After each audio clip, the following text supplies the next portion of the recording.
a bass, a pad, a lead, some keys. Same code, 4 sounds. The only thing changing is numbers. Let's rewind and build it from a single sine wave. First, the oscillator.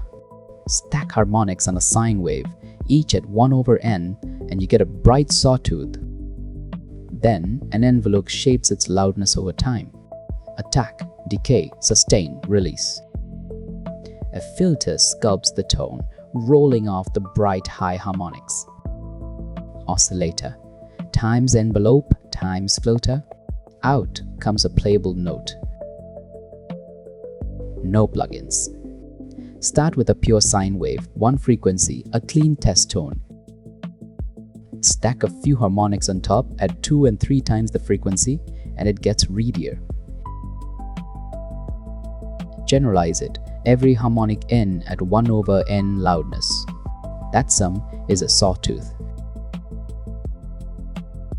Sweep the filter cutoff, and the same note moves from dark and muffled to bright and buzzy. That sweep is the sound every synth record is built on.